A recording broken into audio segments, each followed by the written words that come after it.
What is up, everybody? Welcome to part 2 of our native narrative deep dive in the world of Red Dead Redemption 2. In part 1, we covered the background information of the Indian Wars and growing concerns that the Wapiti would once again be relocated to another reservation due to supposed oil under their land. We also discussed growing unrest between the elders of the tribe who want to handle their situation with diplomacy, and the younger Wapiti people who are tired of oppression and want to fight for their rights. Now that you're brought up to speed, let's go ahead and roll the intro and begin part 2 of our native narrative deep dive.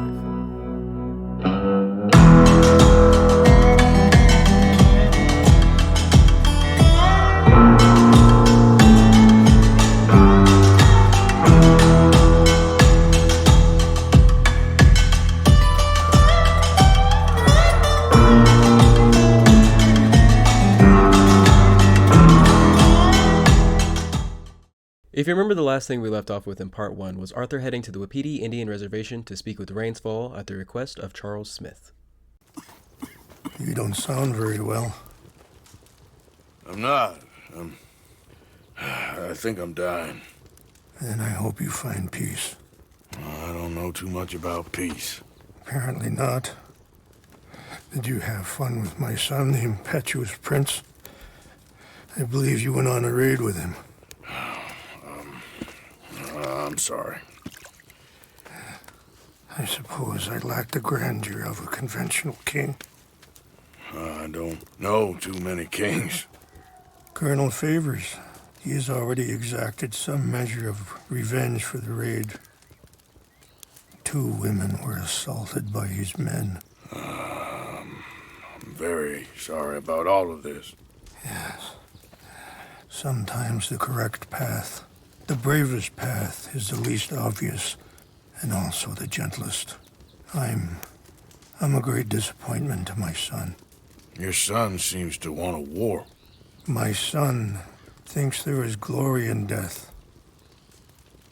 Maybe he's right, but for me, I saw death being handed out so freely by the most foolish of men, I never could equate it with victory. Well, your friend, Mr. Vanderlyn, he talks a lot. I don't know him, but my son is easily led. I'm not sure I get you. Well, perhaps we could go for a ride. I'm an old man. My whole life I have tried to bring peace. Then maybe you can take pity on my plight. Please, it won't take long. Sir! I'm glad I caught you, sir. Captain Monroe, do you know my friend, Mr. Morgan? No, sir. I don't have the pleasure. Arthur Morgan. It's an honor, sir. How can I help you, Captain? I was just in Saint Denis. I spoke with the mayor. It's not good news, I'm afraid. May I ride with you for a little? Of course. During this meeting with Rainsfall on the reservation, we learn of the retaliation of Colonel Favors assaulting 2 Wapiti women, giving us some insight into the type of person Colonel Favors is. We are also introduced to Captain Monroe. Captain Monroe is an ally of the Wapiti and one of the few soldiers in the army that is actually fighting for them. However, as Monroe said, he does not come bringing good news for the residents of the reservation. What is this news, Captain Monroe? Yes, sir. As I mentioned, I did speak again with the mayor and the Bureau of Indian Affairs in Saint Denis at length, but regrettably, it appears the oil company has already received approval to move forward with drilling on the reservation's land. I supposed as much. So what does that mean for us now? I'm not sure just yet. I didn't get the impression anything would be happening for a few months. I'm very sorry, sir. I did everything I could. I know, Captain. And I assure you I will continue to do as much as I can. Mr. Morgan, would you have time to help me at all? I would rather certain actions were taken by friends outside the tribe. Sure, I can help. That's good news. Thank you. Come meet me on the reservation whenever you can. The drilling for oil on the reservation has been approved. Although action will not occur for a few months, the Wapiti tribe will have to move once again. On this ride, Captain Monroe will also ask Arthur if he can help and accomplish things that Monroe does not want the tribe members to be involved in. After Arthur agrees to this deal, Monroe rides off, and Arthur and Rainsfall continue a scenic ride in which Rainsfall discloses more information about both Captain Favors as well as life on the reservation. Things that bad on the reservation? Yes. This conflict with Colonel Favors and his regiment at Fort Wallace continues to worsen. Many of the elders are sick, And the young feel that any compromise is an admittance of defeat. Well, we ain't done much to calm the situation. But I have to continue to seek to resolve matters through peaceful negotiation. War would be futile. Your people are lucky to have you. I'm not so sure about that. The army aren't all bad men, just as my people aren't all good. But this Colonel Favors, he walks an old line. He's obstinate and he hates Monroe. I just hope between us we can work this out. This ride gives a great amount of context to the bigger picture occurring. The tribe are sick and weakening due to lack of supplies, and young people view any compromise as losing, so their patience wears thin with the action or inaction of Rains Fall. On top of all that, Colonel Favors seems to hate Monroe, the one ally that the Wapiti seem to have in the army.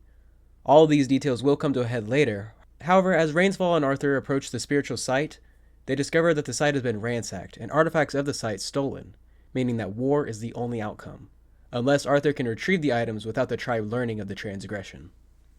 Oh, there they are. These brave men. Some of Colonel Favors' men. They must have been the ones who did this. Are you surprised this happened? Not at all. But I hope we were past this. Well, you got land they want. Land with oil. They moved us here. They've taken everything we had. I signed 3 treaties myself, and they've broken each one. Now they've taken the last hope. Now my people are going to want a war. A war they can't win. Not if I get it back. After retrieving the items for Rains Fall, he hopes that having the items back can ease tensions to some degree. Here, I got your things, I think. Yes, thank you. I'm very sorry about this. Even sacred things are only things. People, the heart, matter more. I should not have let you do this for me, but perhaps it will stop a bigger massacre. With these, maybe I can calm my people. It is this interaction that cements just who Rains Fall is. He is a chief wanting peace, knowing that if he does not remain compliant, his tribe will cease to exist. However, while Rains Fall wants peace, it seems the narrative being pushed against his people is not in his favor. As a newspaper that can be found after this mission reads as follows. Tensions high, fears of return to Indian war. Army and Amberino on edge. Fort Wallace requests more troops. The management of the reservation is a cumbersome business, and the fact that issues occasionally arise is not the fault of the administration or Congress.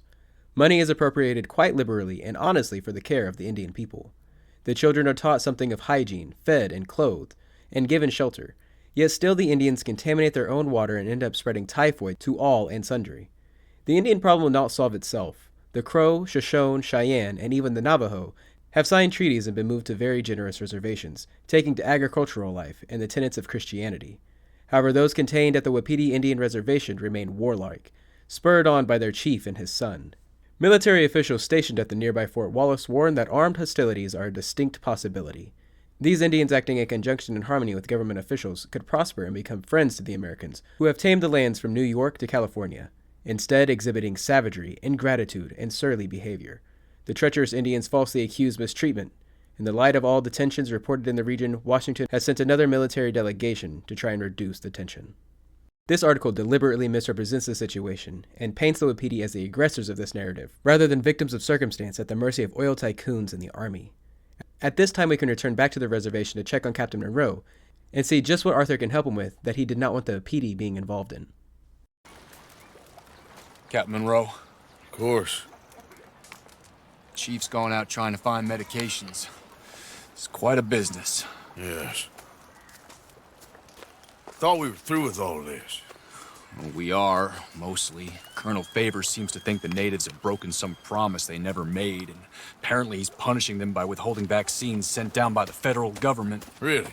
I was supposed to oversee the administration of the vaccines. Now I hear the wagon's been diverted. Why would he do such a thing? To be honest, I truly don't know. They say he didn't have a very good war, so maybe he's trying to start another one. Is that what you think? I'm trying to find out, and he knows I'm trying to find out. He'd love to provoke me almost as much as he'd love to provoke these poor bastards. Meaning? Meaning that despite the fact that I think he's a horse's ass, he knows I think that. So we're just stuck here trying to make the best of things. This is the best of things. Children dying of diseases. No. This is awful. Where is this wagon? Where can we find it? I can show you. It's supposed to be heading to Wapiti after coming up through Valentine, but it's been diverted south instead. Come on, Captain Monroe. From this interaction, we learn that Colonel Favors is withholding vaccines from the Wapiti people, and that he is instigating war with the Wapiti in order to save his personal reputation. Even worse, Favors' personal war against the Wapiti to save his career seems to have corrupted his regiment. I was sent down from the north after all the news of unrest in the region, but I think my presence might be making things worse. What do you mean? I worry he's taking some of these actions more to protect himself now. If he can incite more retaliation, maybe he can prove a stronger defense. Well, like destroying that shrine. Yes, and taking their horses. I mean, I don't know if he personally sanctioned any of this or not. This is the other problem. There's a culture now in his regiment. The rot has traveled down the trunk. Naturally, as the mission continues, Arthur steals medicine for Monroe and is able to return the supplies back to the reservation in order for the Wapiti to receive the vaccines that were rightfully theirs. Now that we've helped Rains fall and Captain Monroe, it's time to return to Dutch and just see how his influence over Eagle Flies has grown. We meet up with them as they prepare to ambush and humiliate an army patrol as retaliation for the actions against the Wapiti. While Eagle Flies views this as a power tactic, Dutch informs Arthur that this is all part of the plan to use the Wapiti to distract the government to allow for their gang to escape. Besides, it's perfect. People will see these boys, they won't notice us, and they'll think we're gone. Everyone will blame everything on the Indian problem, and we'll disappear up the river. During this mission, while it initially goes well, it turns out the army is unwilling to be humiliated and sends reinforcements. By the end of this battle against the army, Eagle Flies is captured and Dutch and Arthur narrowly escape. After the smoke clears, the Wapiti, with the assistance of Dutch Vanderlyn, has attacked the army. Any diplomatic solutions that Rains Fall was working on, and any action Monroe was attempting to slow, would likely stand no chance after this stunt. Shit has hit the fan. This is true for both the Wapiti in their struggle, as well as Arthur and the struggles of his gang. Shortly after this, Rains Fall approaches Arthur and Charles asking for assistance, as Rains Fall believes he has a real opportunity for peace, and a meeting with Colonel Favors has been set. Though, due to the nature of Favors, Arthur and Charles are asked to accompany to be supporters that are outsiders of the tribe, and in case more tensions rise. I just hope Colonel Favors can be reasoned with. I am not asking for very much, but when our people are sick and hungry, and we find our medicine and supplies are being deliberately withheld, how can we not view that as something personal? When they destroy our sacred sites, how can I convince Eagle Flies and the others that they shouldn't fight back? Maybe that's part of the reason they're doing these things. Because they want you to fight. To be able to say, look, you see how these savages behave? Perhaps. Thank you for helping Captain Monroe to retrieve those vaccines, Arthur. He will be at the meeting and as one person who knows the true situation at least. I still have hope that we can come to an agreement. After this short ride, it is here we finally get to meet Colonel Colonel Favors. Favors, Captain Monroe, we come in peace. Hello again. Who are these two? They're friends of my people. Interesting looking fellows. Yeah, they won't cause any trouble. Well, I should hope not. Listen, Mr. Chief. Yes, Mr. I can't say that silly name. What is it? In English, they call me Rains Fall. Yes, I'm sure they do. Listen, we're all Americans here, and we want an outcome. But quite frankly, I'm confused. Your men are little more than criminals, in my opinion. Keep breaking peace treaties we've made, causing disturbances in everybody's lives. But I pride myself on being a gentleman. Really, I do. But there are limits. So, let me be very... Are you okay, man? Someone. Jackson, take him away. Where was I? You're a gentleman with limits? Are you being facetious, sir? Come this way, buddy. I said, are you being facetious, Captain Monroe? No, sir, I am not. Chief Rains. That's, Rain's fault. Exactly. Chief Rains, the thing Quite a is... cough. Unfortunately, we don't get to see the entire conversation as Arthur suffers a coughing episode due to the progression of his tuberculosis. However, from what can be seen, Favors shows no empathy for Rainsfall and his people, unwilling to refer to him by his name, English or otherwise. After being escorted away from the meeting, we see that Favors' efforts to instigate the OPD fool no one, and his men claim that Favors is planning to arrest Monroe on counts of treason. Colonel Favors is doing everything he can to instigate another Indian war. He ransacked their sacred sites and stole artifacts, is withholding valuable supplies such as vaccines and other medicines, and if we recall the wasteful murder of Bison from episode 1, the individual behind hiring the poachers is likely either Favors or Cornwall, as this stunt would frame the Wapiti as savages and turn the public against the cause of the native people, or the loss of food would aggravate the Wapiti into retaliation, which would conclude in an Indian war. It is no surprise that Favors accuses Rainsfall and his people of breaking treaty, which Monroe refutes, and as retaliation, Favors moves forward with his plan and accuses Monroe of treason. Yeah, come on. Let's go. The lands you currently occupy belong to the United States government. Why is this so confusing, sir? Why? Good day, Colonel Favors. Well, that was remarkably unproductive. I'm afraid the federal government was quite clear, Colonel, that it wanted peace, and peace for all, and that the treaty had not been broken by anybody. Oh, is that so, sir? And did it want impudence, sir, from a junior officer in public? Was that its plan too, sir? You insult me. You insult the regiment. Arrest this man. Arrest me? Gross insubordination. Disobeying an order. Treason. Are you mad? You had those vaccines stolen. You disrupted a negotiation. Let him go. This is all getting out of hand. Captain Monroe, let's get out of here. Aye, If aye. I were you, I'd keep my mouth shut, amigo. Arthur, Charles, and Monroe are able to evade capture by the army, and for the safety of Monroe, he gets on a train, and the Wapiti lose a great ally to their cause. But that is going to be the end of part 2 in this 4-part series, halfway done already. How exciting! This is likely going to be the biggest episode out of the 4, as there's a lot of setup here that we're going to see pay off in episode 3. I hope that you're enjoying it. Don't forget to do all the things that everyone begs for at the end of their video, and I will see you in the next one. Peace!